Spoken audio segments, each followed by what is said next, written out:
Let me talk. I know that's not your area of interest, or perhaps maybe it is. I don't know. But let's talk about the equity markets. All experts over the last 30 years, no conversation does not have the word fear and greed, right? Is what determines the behavior of people when it comes to investing.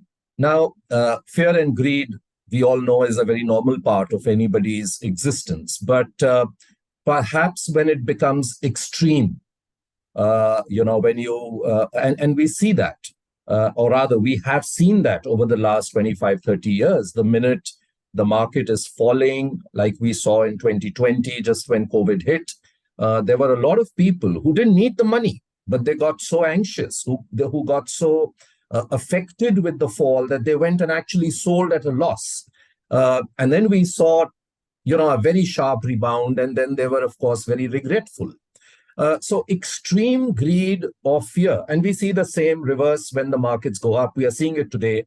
I was talking to somebody just in the morning, and they said that, we're already seeing some euphoria in certain companies, shares of certain companies, because suddenly people feel, oh my God, it's a one-way journey up. Let me not miss it. So while fear and greed is all right, but extreme fear and greed, how do you explain that from a behavioral point of view? I think we should avoid generalizing it. A lot of this is very person specific. Now, you will always have this aspect across the board, in the sense it doesn't need to only be about the investment market. It could be anything else as well. So each individual would have, let's say, a tendency. We will have some impulses. We will have some needs. We'll have some aspirations. We will be influenced by the chatter that is around us in the social milieu. So if you are a 14-year-old or a 15-year-old and you're on social media and you are being told that this is trendy and this is how it should be, you may feel like doing that. Similarly, if you are wanting to invest and you hear something that, okay, if you invest here, and you may not be able to filter the right information from the wrong always. So you get the information, you hear a bit of chatter, you feel a bit of pressure, and you feel, I don't want to miss the bus. So these pressures will be there throughout our life in various domains of our experience. Now, the thing here is that, in my opinion, one of the things that is important is that all said and done, we will need to learn to understand an individual cannot know everything in life. You ask me a question on cardiology, I will say I'm clueless. You ask me a question on finance, like you said, that whether I have interest or not, I absolutely don't understand it, right? I have no idea. So I do not have a choice. In fact, it's the right choice, in fact, to put it correctly, to go to an expert who's an expert in that domain. Tell that expert that, hey, this is what I have. I'm risk averse, which I am. I don't want to do anything. I just want whatever I'm able to make to be taken care of in a way that in time when I would not be as functional as I am, I have something which I can take care of, let's say, the later years of my life, so on and so forth. And different people will come with different needs. I may be coming with a need for a safer future. Somebody may be coming for an aspiration to build something big.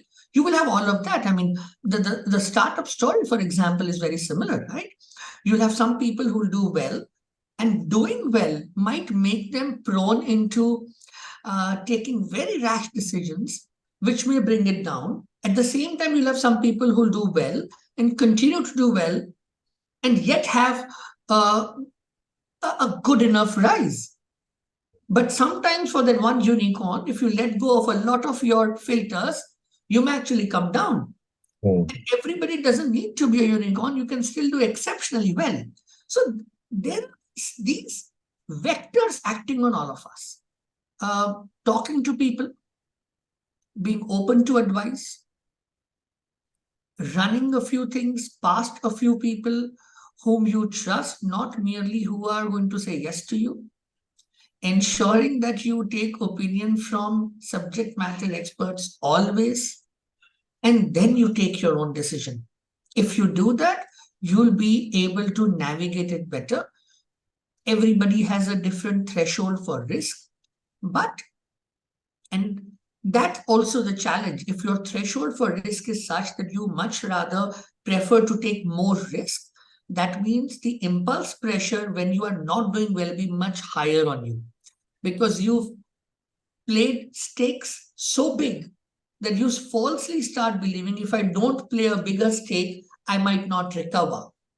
So it's very important to be sensitive about who you are, what you have, what you can do, and growth, which is steady, will always be good for our mind and well-being.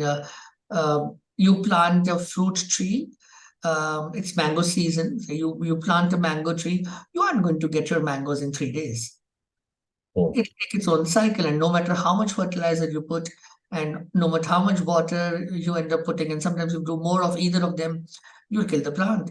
So that's life. You want, if you want a well-blossomed, nourishing, nice mango tree to give you lots of mangoes, then give it time and be patient.